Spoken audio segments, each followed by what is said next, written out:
জাগ্রত হয়ে গেল। যাওয়ার পরে বলে, ওরে আল্লাহর বান্দা হুজুর, আল্লাহ নামের কসম করে বলি, যদি সত্যি সত্যি সত্যি আমি নবীজিকে পেয়েও ভালোবাসতে পারতাম না।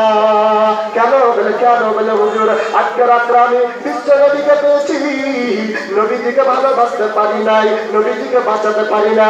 এই ইমাম ডাক্তার বলেন, ওই আল্লাহর বান্দা, আমি তো তোমাকে এই কথাটাই বললাম, সত্যি যদি তুমি নবীজিকে বেশি ভালোবাসতে পারতে, তাহলে এখন নয়, এখন নয়, ওই 1400 বছর আগে আল্লাহ তোমাকে দুনিয়ায় পৌঁছে দিত।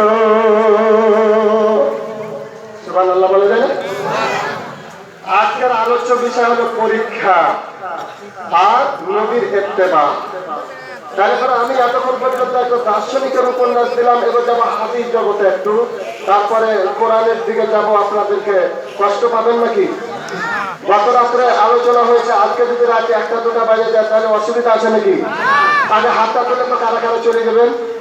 খালি খালি আমার জামাই বাবু যাবে না? না বাবু তুমি যাবে না? চীনা বাদাম লাগবে নাকি? আচ্ছা ভাইরা আমার, বাবাজিরা, এখন মানে সব সব ইউটিউবে ওই যে তাহিরে আছে না, ঢেলে দেব ঢেলে দেই, মানে দেখে দেখে সব কিন্তু চালাকে আছে, মানে আমার চাতে ওরাই বড় বক্তা আছে। কথা বলে ঠিক না বেশি? তাহলে আগে আমার একটার পরে একটা আয়াতের দিকে যে আমি তাফসীরের দিকে যাই, তাহলে বুঝতে পারবেন। কুল ইন কুনতুম তুহিব্বুনাল্লাহ ফাত্তাবিউনি ইউহিব্বুকুমুল্লাহ। দার্শনিকের উপন্যাস দিলাম যে আল্লাহ বলছেন যে তোমরা আমাকে ভালোবাসতে চাইলে আমার রাসূলের ইত্তেবা করো। ইত্তেবার সম্বন্ধে আলোচনা করতে যাওয়া, যে একটা হুজুরের সাথে একজনের কথা হলো যে সে পেয়েও রাসূলকে পেল না, মানে পেলু। এবার চলে যায় রাসূল সাল্লাল্লাহু আলাইহি সাল্লামের ইন্তিকালের পরে রাসূল সাল্লাল্লাহু আলাইহি সাল্লামের একজন সাহাবী হযরত আমর বিন আস। সাহাবীটার নাম কি বললাম? হযরত আমর বিন আস। উনি চলে গেলেন, মানে এক এলাকা গভর্নর হিসাবে উনি চলে গেলেন ইসলামের দাওয়াত দিতে। ইসলামিক শাসক উনি হলেন, ইসলামিক শাসক মানে সে নেতা।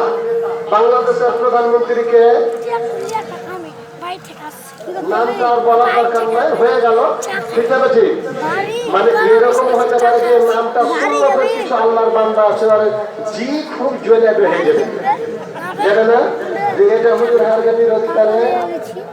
তো যা হোক, আমি কাউকে জ্বালাতে আসিনি, আমি আপনাদের মনটাকে শান্তি দিতে এসেছি। কারণ ইসলাম মানে কি? ইসলাম মানে শান্তি। তো আমি শান্তিরই কথা বলতে এসেছি, অশান্তির নয়। তো এবার দেখেন হযরত আমর বিন আস চলে গেলেন ওই ইসলামের দাওয়াত দিতে। কোন ইসলামের? এই যে ইসলাম মানে শান্তি। কোন ইসলামের? আচ্ছা, এটির মধ্যে কি এই মাদ্রাসার ছাত্র ছাত্র আছে নাকি? হারিপাড়া নুরানি মাদ্রাসার ছাত্র আছে 2-4টা এটির মধ্যে?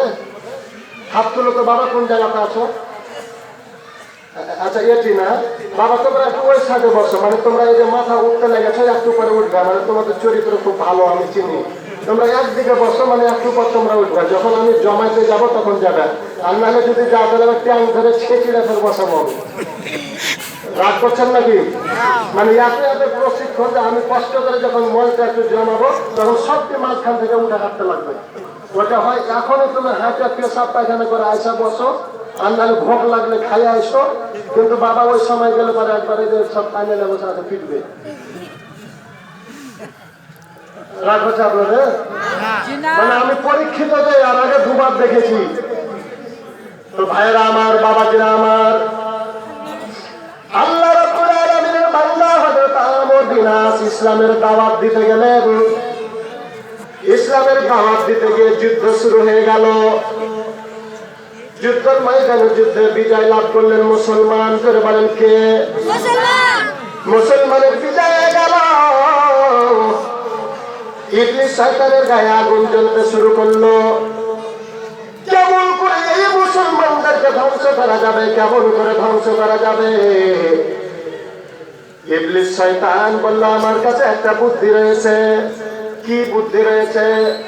মুসলমানদের মধ্যে যদি এক মুসলমান অপর মুসলমানের বিরুদ্ধ সৃষ্টি করতে পারো, মারামারি করাতে লাগাতে পারো, কাটাকাটি করতে লাগাতে পারো, লড়ালড়ি করতে পারো, তাইলে পারে তোমরা তাদেরকে লড়ে পারবে। কেননা তারা দুটা ভাই দলে দলে বিভক্ত হয়ে যাবে। বুদ্ধিটা কার? জোরে বলেন। আচ্ছা, যারা নামাজ পড়ে তারা মুসলমান না হিন্দু? তোম না চামার? ইহুদিরা না সারা? একদম ভারত থেকে, আমেরিকা থেকে, ইরাক থেকে, দুনিয়ার যে জায়গাতে থেকে নিয়ে আসবেন একটা ঠাকুর। কথাটা কিন্তু আমি বলেছিলাম এর আগে, মনে আছে কিনা? যে হিলি বর্ডারে মানে হিন্দুরা অনেক ইন্ডিয়ার আসছে, যে আনজারুল হুজুর আসবে জালসা করতে, মানে হিলি বর্ডারে কিন্তু তারের বেড়ার বাইরে আমাদের বাংলাদেশেও কিন্তু ভারতের লোক আছে অনেক। তো আসছে ওয়াজ শুনতে দেয়া, তারপরে তখন রাত্রে ওয়াজ হলো, আর ফের বা যেমনি শুয়েছি তখন যে হরে হরে হরে রাম রাম রাম, এই যে এখানে হয় না, তো এগুলা না আর কিছু বলে, শুধু হরে হরে হরে হরে হরে হরে, এটা তো শুনতে পাওয়া যায় না। আর কিছু তসবিহ তাহলিল শুনতে পাওয়া যায় কি? পাওয়া যায় না। তখন যে আর একজন তখন বলবে আর মানে কি জানেন, মানে ও কি বলছে দেখা শোনা নয়, ওদের ঠাকুরে বলেছে ওটাই ঠিক। কথা বলেন ঠিক না ঠিক?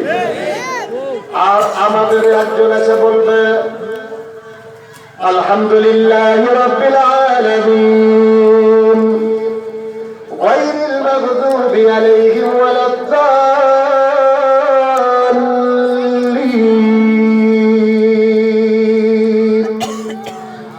আমিন। আর একজন একে আমি করে না, হ্যাঁ এটা চলেছে, ধোয়া যাবে না। কথা বলেন ঠিক না ঠিক? আমি নামাজ পড়বো, আল্লাহু আকবার, আল্লাহুম্মা বা'id বাইনি ওয়া বাইনা খাতায়ায়া কামা বা'আতা বাইনাল মাশরিক ওয়াল মাগরিব। বলে আমি বুকে হাত বাঁধবো। যারা নাপিতে হাত বাঁধেন ওরা বলবে এটা কোনটাকার মুলবি রে, এটা তো লাবু ঝাবু মুলবি, এটা তো আবু ঝাবু মুলবি, এর পিছনে নামাজ পড়া যাবে না। আমি আপনার পাটা ধরে টেনে পায়ে পা লাগাবো, ও বলবে এ তো লাবু ঝাবু মুলবি, এ তো পায়ের সঙ্গে পা লাগিয়ে দিল। এই আরেকজন এসে যখন বলবো ভাইয়া আপনার হাতটা সঠিকভাবে বাড়ান, লাভির নিচে হাত কেন বাঁধলো না? ওরা যখন লাভির নিচে হাত বাঁধবে আমি বলবো এটা তো হানাফি মুলবি, এর পিছনে নামাজ পড়া যাবে না। এ যখন কোরআন পড়বে না আমি বলবো এর পিছনে নামাজ পড়া যাবে না। এক জায়গাতে ইমাম ঘুরে যখন বলবো আল্লাহুম্মা আমিন, রব্বানা আতিনা ফিদ দুনিয়া হাসানাতাও ওয়া ফিল আখিরাতি হাসানা ওয়া কিনা আযাবান নার। আরেকজন বলবে হুজুর এটা তো আপনি বেদাত করে দিলেন। কোনটা বেদাত করলাম? বলে আপনি দোয়া করলেন। আরেকজন বলবে দোয়া কেন করব না? ও বলে কেন দোয়া করব? মুসলমানে যখন লড়াই লাগিয়া যাবে, ইবলিস সভায় ইবলিস শয়তানে মুচকি হেসে মুচ ফাঁকাইয়া দিবে। ঠিক না ঠিক? তাহলে পরে ওই ইবলিসের বুদ্ধি হলো মুসলমানে দৌড়াদৌড়ি, গলাদলি, খেলাফেলি, মারামারি, কাটাকাটি, লাগালাগি, এটা যখন হয়ে যাবে তখন মুসলমানেরা তারা পরাজয় গ্রহণ করবে। এটা বুঝতে কি করা লাগবে? এবার চিন্তা করলো ওই যে তীরমণি রাস্তা, আকিরা থেকে চলে যাবেন, কোলাডাঙ্গা থেকে চলে আসবেন, রানীনগর থেকে চলে আসবেন, চক্রিতি থেকে চলে আসবেন, 3 রাস্তার মোড়। জায়গাটা কত দূরে?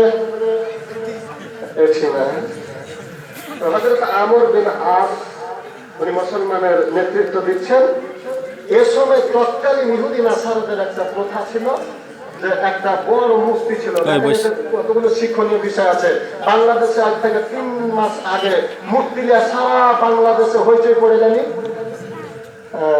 দেখেন মুফতি কারা ভাঙে, মুফতি কারা ভাঙে আর কার ঘাড়ের উপরে চলে তো দেখেন ভালো করে। তো এরা চিন্তা করলো না এদের মধ্যে মারামারি যদি লাগা যায় তাহলে ভিতর একটা কাজ করতে হবে। কি কাজ? হঠাৎ করে দেখা গেল কিন্তু তাদের যে মুক্তিটা করতো, চিন্তা করতো, পরে একটা মা ভেঙে দিয়েছে। কে ভেঙে দিয়েছে এখনো পরিচয় হয়নি। যে ওদের ইহুদি নাসারাদের যে বেশি মানে প্রধান, উনি চলে গেলেন ওই তো হযরত আমর বিন আসের কাছে। কঠিন ব্যাপার। এই যে কুষ্টিয়া বিশ্ববিদ্যালয়ে কে বা কাহারা মুক্তি ভেঙেছে? আপনার ইন্টারনেটের যুগ, ডিজিটাল যুগ, এটা দেখেছেন কিভাবে গেল, কিভাবে ভাঙলো। জেল খাটলে কারা? মাদ্রাসার হুজুরেরা। কাজ হয়ে গেছে, হুজুরকে ফাঁসিয়ে দিতে পেরেছি। বুদ্ধিটা কার? হ্যাঁ, মনে করে রাখবেন। আল্লাহ রাব্বুল আলামিনের বান্দার কাছে চলে গেল বিচার।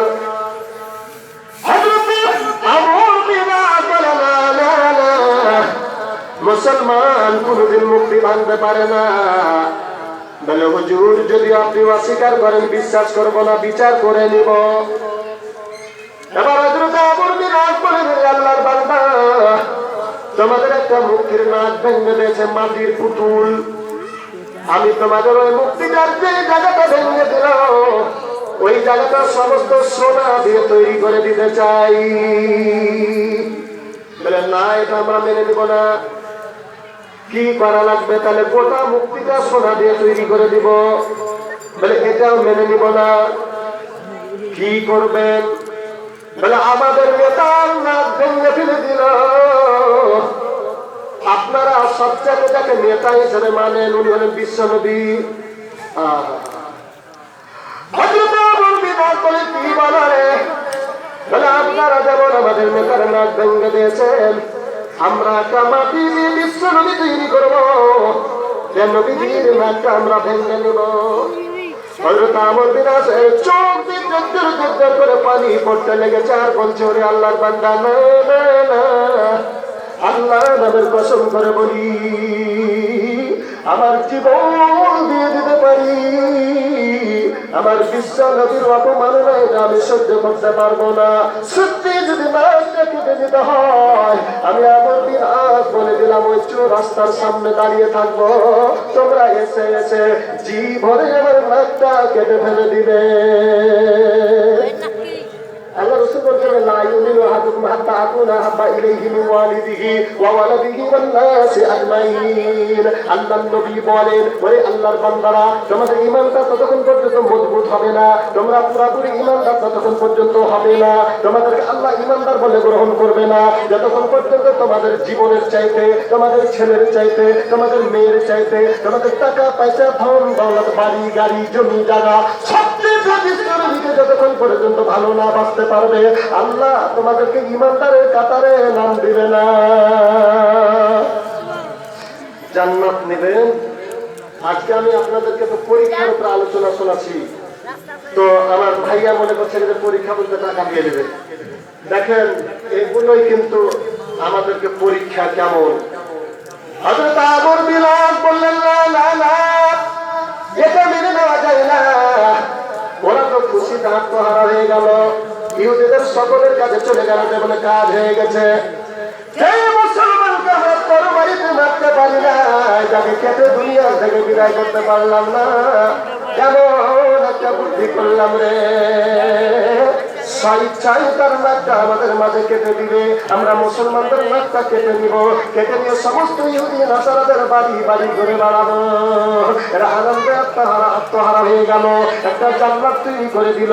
আগামীকালকে সকালবেলা ওই যে লালঘাটটা ভোজগড়া ব্রিজের ওই জায়গাতে মুসলমানদেরকে অপমান করা হবে, জান্নাত তৈরি হয়ে গেল। এটা আল্লাহ রাব্বুল আলামিনের জমিনে ঘোষণা হয়ে গেল। মুসলমানের অবমাননা কে সইবে রে? কত রাত গেল না গেল, আল্লাহ রাব্বুল আলামিনের বান্দা যতগুলো মুসলমান ছিল, সমস্ত মুসলমানেরা দলে দলে ইসলামের ছায়া তলে, ওই যে ভুজগড়া ব্রিজের তলে ওরা সবাই দাঁড়িয়ে গেল। জান্নাত যাওয়ার কথা ছিল একজনের নাক কাটার জন্য, এটা দেখার পরে আশ্চর্য হয়ে গেল, বলে তোমরা কারা রে? আমি তো একজনের নাকটা কেটে কাটতে এসেছি, এতগুলো নাক কোথা থেকে এলো? এবার বললো, আল্লাহ নামের কসম করে বলি, নাক কাটার জন্য যদি আমাদের হুজুরের, আমাদের নেতার, আমাদের প্রেসিডেন্টের, আমাদের মন্ত্রীর যদি নাকটা কাটা হয়, তাহলে এই নাক দুনিয়ার কেউ ভাঙে নাই, ওই নাকটা আমি ভেঙেছি, এবারে আমি ভেঙেছি, এবারে আমি ভেঙেছি। এরকম করতে করতে যতগুলো মুসলমান ছিল সমস্ত নাক দিয়ে দিল। এবার জান্নাত বলল, না না না, একটি মাত্র না কাটতে এসেছি, এতগুলো না কেমন করে কাটবো এটা আমি বুঝতে পারি না। তাহারে পিছন দিক থেকে লক্ষ লক্ষ মানুষের মাঝে পিছন দিক থেকে একজন দাঁড়িয়ে বলে, ওরে আল্লাহর বান্দা দাঁড়াও দাঁড়াও দাঁড়াও দাঁড়াও, তোমরা কেন নাক কাটতে গেছো? বাবা বাবা কি হয়েছে আব্বুজান? তুমি একটু দেখো যে ওগুলো যে আমি একটু তো কষ্ট করে কথা বলছি, তো এই কথাটা যদি আমি আপনাদেরকে দিতে না পারি তাহলে লস না আমার? ভাইরা আমার, বাবাজিরা আমার, আল্লাহ রাব্বুল আলামিনের বান্দা পিছন দিক থেকে দাঁড়িয়ে বলে, ওরে আল্লাহর বান্দারা আজকে কেন নাকটা কাটা হবে এটা আমি জানতে চাই। এবার বললো, তুমি কে? আমি হলাম ইহুদিদের সর্দার। কঠিন জিনিস, কে? ইহুদিদের সর্দার। আল্লাহর বান্দা মুসলমানরা বলে, তোমাদের কি জানো রে, মুক্তির নাক ভেঙে দিয়েছে, আর তোমাদের নেতা এসেছিল গতকালকে আমাদের নবীজির নাক কাটার জন্য। এই জন্য আমরা নবীজিকে জীবনের চাইতে ভালোবাসি, আমাদের জীবন দিয়ে মহব্বত করি, এই জন্য আমাদের নাকগুলো দিয়ে দিতে চাই, কেননা আমাদের নাকের বিনিময়ে যাতে নবীজি বেঁচে থাকে, নবীজি রক্ষাত থাকে। এই হলি বলে না না না না না না, নাক কাটার জন্য যদি মুসলমানদের নাক কাটা হয়, সর্বপ্রথম আমার নাকটা কাটতে হবে। বলে কেন? এই নাকটা দুনিয়ার কেউ ভাঙ্গে নাই রে, এই নাকটা আমি নিজেই ভেঙ্গে ফেলে দিয়েছি। এবার এরা বললো, কেন তুমি নাকটা ভেঙ্গেছ? বলে আমি দুটা জিনিস জানতে চাই। আল্লাহ রাব্বুল আলামিনের কোরআনের একটা আয়াত আছে, আল্লাহ রাব্বুল আলামিন বলেন, ওয়াতাসিমু বিহাবলিল্লাহি জামিআন ওয়া লা তাফাররাকু واذكروا نعمة الله عليكم إذ كنتم أعداء فألف بين قلوبكم فأصبحتم بنعمته إخوانا. مرحبا. ইহুদি বলে আমি তাওরাত এবং ইনজিলের মধ্যে পড়ে দেখেছি, আল্লাহ বলেন বান্দারে, ওয়াতাসিমু বিহাবলিল্লাহি জামিআন ওয়া লা তাফাররাকু, তোমরা আল্লাহর রস্সিকে, আল্লাহর কোরআনকে, আল্লাহর দ্বীনকে, আল্লাহ রাব্বুল আলামিনের ইসলামকে এটা মজবুতভাবে ঐক্যবদ্ধভাবে ধারণ করো। আমি আল্লাহ রাব্বুল আলামিনের এই আয়াত দ্বারা জানতে পেরেছি মুসলমানের ঐক্যটা আল্লাহ হতে বলেছে। আমি শুধু পরীক্ষা করতে চেয়েছি, আমার লক্ষ্য হলো দুটা। একটা লক্ষ্য উদ্দেশ্য হলো আমি মুসলমানদেরকে পরীক্ষা করব, এরা কেমন ঐক্যতা হতে পারে, কেমন একতা হতে পারে, কেমন মজবুত হতে পারে, এটা পরীক্ষা করব। এটা যদি না পারে তাহলে আমি নাকটা ভেঙে দিলাম, বুঝবো যে তাদের ঐক্যতা নাই, আমার প্রতি মুসলমানদের নাক কাটা পড়বে। আমি বুঝতে পেরেছি মুসলমানরা একের জাত, মুসলমানেরা বীরের জাত, ওরা কিন্তু কাপুরুষের জাত নয়। ওরে আল্লাহ রাব্বুল আলামিনের বান্দা বলছিলাস, আল্লাহ নামের কসম করে বলি, আমি এই পরীক্ষাতে ফেল পড়ে গেলাম, মুসলমানেরা পাস হয়ে গেল। এবার আমি তাড়াতাড়ি বলে দিন কি করলে আল্লাহর জান্নাত পেতে পারি। হযরত আমর বিন আস ডাক দিয়ে বলেন, ওই আল্লাহর বান্দা, লা আল্লাহ রাব্বুল আলামিনের নবী বলেন, লা ইলাহা ইল্লাল্লাহু ফাদাখালুল জান্নাত। ওরে যে জান্নাত নিবে, কালেমা পড়বে, সেই আল্লাহর জান্নাত চলে যাবে। এমনি মুহূর্তে ওই ইহুদি তাড়াতাড়ি বলল, লা ইলাহা ইল্লাল্লাহু মুহাম্মাদুর রাসূলুল্লাহ সাল্লাল্লাহু আলাইহি ওয়াসাল্লাম। আমর বিন আসের হাতে ইহুদিদের সর্দার যখন ইসলাম গ্রহণ করলো, ওর দলের যারা লোক ছিল ওরা বলল, নেতাজি আপনি কেন ইসলাম গ্রহণ করলেন? ওরা বলল, ওরে আল্লাহর বান্দারা রে, আমি তো পরীক্ষা করলাম, মুসলমান এমন একটা জাত, ইসলাম এমন একটা ধর্ম, এটা সবচেয়ে উত্তম, আর এই ধর্মে না থাকলে আল্লাহর জান্নাত যেতে পাওয়া যায় না। ওরে আল্লাহর জান্নাতের জন্য আমার জীবন দান করে দিলাম। ওরা বলে, ও নেতা, এতদিন পর্যন্ত আপনার অনুসরণ করেছি, আপনার পিছে পিছে আমরা ঘুরেছি, আজকে আপনি যেই জায়গাতে যাবেন আমাদের দলে দলে ওই কালেমার ছায়া তলে নিয়ে যাবেন। জোরে বলেন মারহাবা। আল্লাহ বলে, লা ইলাহা ইল্লাল্লাহ সুবহানাল্লাহ ওয়ালহামদুলিল্লাহ লা ইলাহা ইল্লাল্লাহ আল্লাহ আল্লাহ আল্লাহ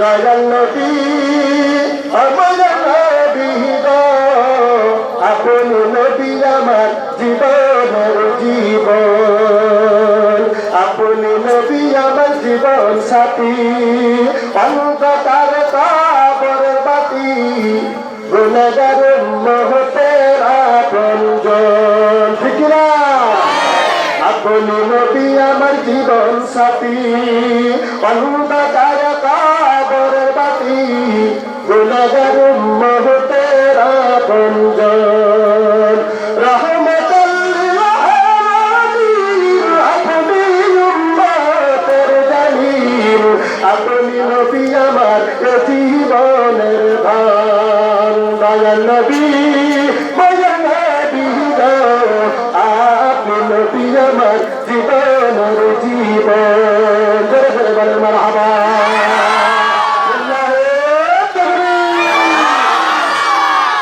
কষ্ট হচ্ছে আপনাদের তাহলে আল্লাহ বলেন আল্লাহ রাব্বুল আলামিন বলেন কুল ইন কুনতুম তুহিব্বুনাল্লাহ আল্লাহ বলেন বান্দারে ওরে জান্নাতের নিবা তোমরা আমি আল্লাহ রাব্বুল আলামিনের নবীর ইত্তেবা করবা কেমন ভাবে ইত্তেবা করতে হবে নবীর সাহাবীদের মতো আজকে যদি ঠিক ওই নবীর অপমানে আমাদেরকে ডাক দেওয়া হয় ইসলামের জন্য আপনারা কারা কারা রাজি আছেন একটু দু হাত তুলে বলেন লিল্লাহি তাকবীর আরো জোরে নারায়ে তাকবীর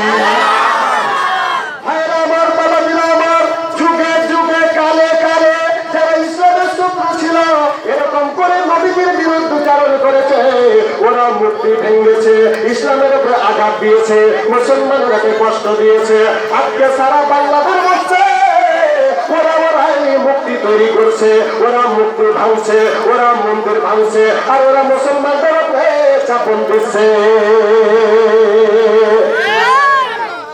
আমার বাবাজিরা আমার তাহলে আমার আল্লাহ রাব্বুল আলামিন বলেন আহাসিবান নাস আইয়ুতরাকু আইয়াকুলু আমান্না ওয়া হুম লা ইফতানুন আল্লাহ বলেন বান্দারে তোমরা কি মনে করেছো যে ইসলাম গ্রহণ করেছি এটা উপরে আল্লাহ ছেড়ে দিবে না রে বান্দা না আমি আল্লাহ তোমাদেরকে ততক্ষণ পর্যন্ত জান্নাত দিব না যতক্ষণ পর্যন্ত পরীক্ষা না করব এবার পরীক্ষা টাকা শুরু হয়ে গেছে তো ভাইরা আমার বাবাজিরা আমার আচ্ছা আমার মনে হয় 1 ঘন্টা হয়ে গেছে না 2-3 মিনিট দেখেন আসলে আমি কথায় কথায় বলি এটা অহংকার নয় এটা আল্লাহর রহমত আমি সবসময় তো বলি যে আল্লাহর রহমত যে ওই বাহির থেকে যে বক্তাগুলো আনেন 1 ঘন্টা আওয়াজ করতে এর মধ্যে কত রকম কি কথা বলে আমি কি এদিক ওদিক কোনে গেছি বলেন তো দেখেন মানে 1টা ঘন্টা যে চলে গেছে আপনারা আশা করে যে নিজেও টের পাননি যে কোন দিক দিয়ে চলে গেছে তো ভাইরা আমার বাবাজিরা আমার আল্লাহ রাব্বুল আলামিনের বান্দা বিশ্ব নবী বলেন রে আল্লাহর বান্দারা তোমরা জান্নাত যারা যারা নিবে আমার ইত্তেবা করতে হবে এটা আল্লাহ বলে দিয়েছেন ফলে আল্লাহর কথাটা কার উপরে এসেছে আল্লাহ নবীজির উপরে নবীজি এবার আমাদের মাঝে বলে দিচ্ছেন এবার দেখেন ইসলাম গ্রহণ করেছি জান্নাত নিতে গেলে পারে পরীক্ষায় অংশগ্রহণ করতে হবে এই পরীক্ষাতে আল্লাহ রাব্বুল আলামিনের বান্দারা বলেন ওগো নবীজি কি দ্বারা আল্লাহ আমাদেরকে পরীক্ষা করবেন আল্লাহ রাব্বুল আলামিন কি দ্বারা পরীক্ষা করবেন দলিল দিয়েছে কিনা দিয়েছে কি ওয়ালা নাবলুওয়ান্নাকুম বিশাইইন মিনাল খাউফি ওয়াল জু'i ওয়া নাফসিন মিনাল আমওয়ালি ওয়াল আনফুসি ওয়াত তামারাত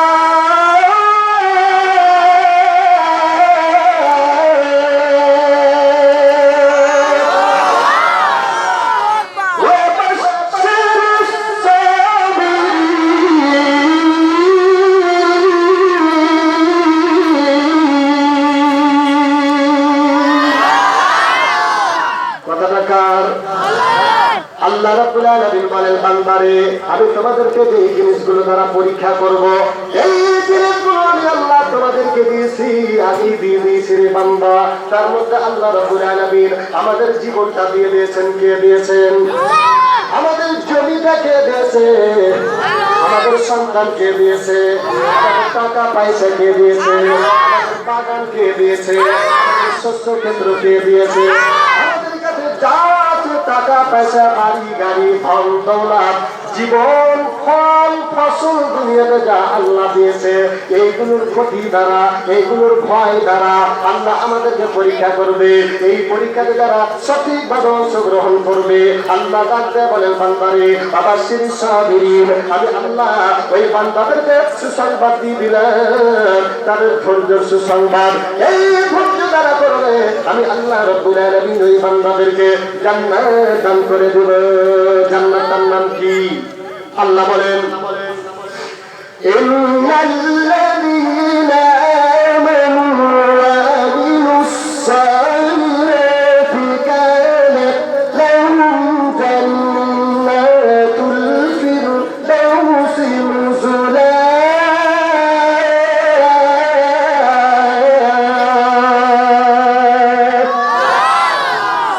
আল্লাহ রাব্বুল আলামিন বলেন বান্দারে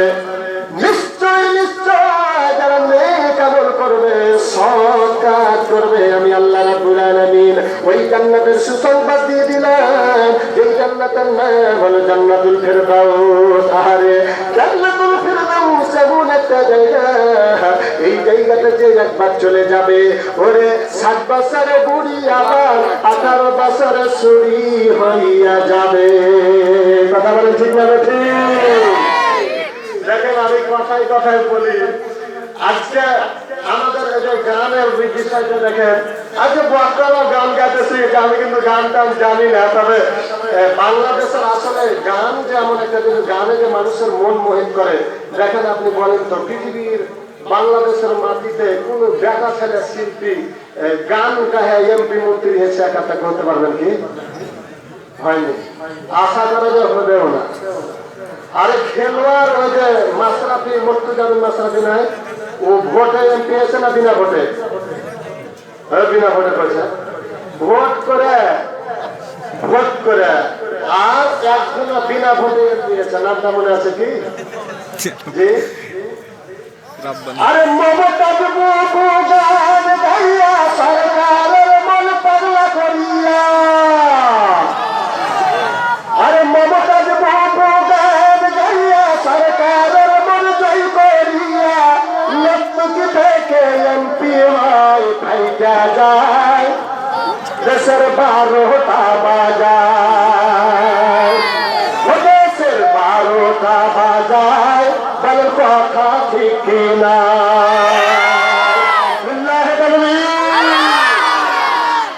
আমার বাবাজিরা আমার আল্লাহ রাব্বুল আলামিন বলেন বান্দারে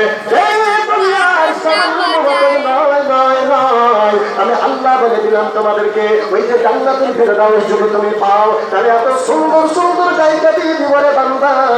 যেই নায়িকা তোমাদের সামনে যদি একবার দাঁড়ায় তোমাদের কিয়ামতের দিন কোনদিন তৃষ্ণা লাগতে পারে না।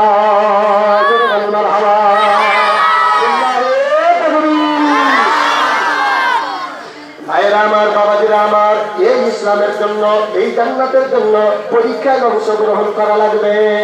কেমন পরীক্ষায় অংশগ্রহণ করা লাগবে? ভাইরা আমার বাবাজিরা আমার আল্লাহ রাব্বুল আলামিনের নবী কালেমার দাওয়াত দিচ্ছে ইসলামের দাওয়াত দিচ্ছে।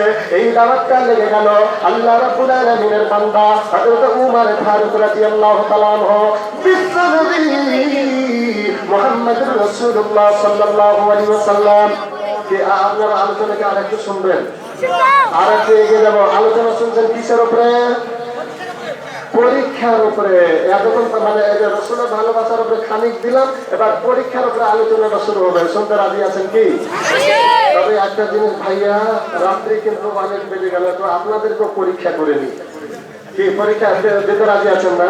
আগে ওই মাদ্রাসার ছোট ছোট বাবুরা একটু চাদর নিয়ে যাওয়া বাবারা দেখি পরীক্ষাতে কারা কারা রাজি আছে। পরীক্ষা তো দেখলেন একদিকে পরীক্ষা দেখলেন আমাদের পরীক্ষা নিব আবার চলে যাবো নবীদের দিকে। এই যে চাদর ধরো বাবা, চাদর ধরো, ধরো চাদর, ধরো। এই কোনো থাকে কোনো সবজি চাদর লে। এবার আল্লাহ রাব্বুল আলামিনের কোন বান্দা বললেন, হে মা বোনদের মধ্যে মায়েরা আমার, বোনেরা আমার, আহারে দেখেন আল্লাহ মায়ের জন্য বাবার জন্য প্রথমে 100 টাকা শাহজাদি নামে আল্লাহর একজন বান্দি করে আমার। আর যদি কেউ একটা মামাও হলো, দুলাভাই হলো, ইসলাম নামে গাড়ি পাড়ায় বাড়ি আর জান্নাতে যাওয়ার জন্য পারে তাড়াতাড়ি 500 টাকা দিল মাদ্রাসাতে দিয়া। লিল্লাহি তাকবীর। পত্র মাদ্রাসার ছাত্র শাহাদাত হোসেন, শাহাদাত হোসেনের ছেলে সাইফ, উনি কবরের মাঝে চলে গেছে। আল্লাহ তার জন্য তার আব্বা 1000 টাকা দান করে দিয়েছে। আরে বিসমিল্লাহ বলি আর সবাই পকেটে হাত দিয়া